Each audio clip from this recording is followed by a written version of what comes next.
പേരാവൂരിൽ സ്ഥാനാർത്ഥിത്വം ഉറപ്പിച്ചതോടെ KPCC president സ്ഥാനമൊഴിയാൻ അഡ്വക്കേറ്റ് സണ്ണി ജോസഫ്. ബെന്നി ബെഹനാൻ പ്രസിഡന്റ് ആകാനാണ് സാധ്യത. കനകോലു സർവേയിൽ പേരാവൂരിൽ സണ്ണി ജോസഫ് എന്ന ഒറ്റപ്പേര് മാത്രമാണുള്ളത്.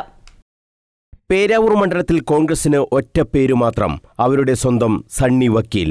കെപിസിസി അധ്യക്ഷ സ്ഥാനവും നിർണായകമായ നിയമസഭാ തെരഞ്ഞെടുപ്പ് പോരാട്ടവും ഒന്നിച്ചു കൊണ്ടുപോവുക അത്ര എളുപ്പമല്ല.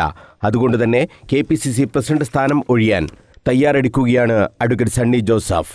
കനകോലു സർവേയിലും പേരാവൂരിൽ സണ്ണി ജോസഫ് എന്ന ഒറ്റ പേരാണുള്ളത്.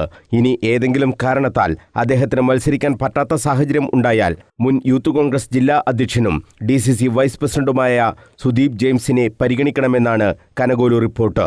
എന്നാൽ സണ്ണി ജോസഫ് തന്നെ പേരാവൂരിൽ മത്സരിക്കുമെന്ന് ഉറപ്പാണ്. UDF അധികാരത്തിൽ വന്നാൽ പേരാവൂരിന് ലഭിക്കുക ഒരു മന്ത്രിയെ കൂടിയാകും. തദ്ദേശ തെരഞ്ഞെടുപ്പിന് മുമ്പ് K. സുധാകരനെ മാറ്റിയാണ് കെപിസിസി പ്രസിഡന്റായി അഡ്വക്കേറ്റ് സണ്ണി ജോസഫിനെ ഹൈക്കമാൻഡ് നിയോഗിച്ചത്. ക്രൈസ്തവ പ്രാതിനിധ്യം നേതൃതലത്തിൽ ഉറപ്പാക്കണമെന്ന ആവശ്യം ഉയർന്നപ്പോഴാണ് K. സുധാകരനെ മാറ്റി സണ്ണി ജോസഫിനെ കൊണ്ടുവന്നത്. സണ്ണി ജോസഫ് മാറുമ്പോൾ പകരം ബെന്നി ബെഹനാൻ MP എത്താനാണ് സാധ്യത. നേരത്തെ ആന്റോ ആന്റണിയെ പരിഗണിച്ചുവെങ്കിലും ഇപ്പോൾ ഉയർന്ന വിവാദങ്ങൾ വിലങ്ങുതടിയായി. തെരഞ്ഞെടുപ്പ് ഫണ്ടായി 2 കോടി കടമായി വാങ്ങിയെന്ന പരാതിയും ഉണ്ണികൃഷ്ണൻ പോറ്റിക്കൊപ്പമുള്ള ചിത്രങ്ങളുമൊക്കെയാണ് ആന്റോ ആന്റണിക്ക് പാരയായത്. അടുത്ത ദിവസം തന്നെ കെപിസിസി അധ്യക്ഷ സ്ഥാനത്ത് മാറ്റം പ്രഖ്യാപിക്കാനാണ് സാധ്യത. സിറ്റിംഗ് MLA-മാരിൽ മത്സരിക്കുന്നവരുടെ ലിസ്റ്റും ഉടൻ പ്രഖ്യാപിച്ചേക്കും.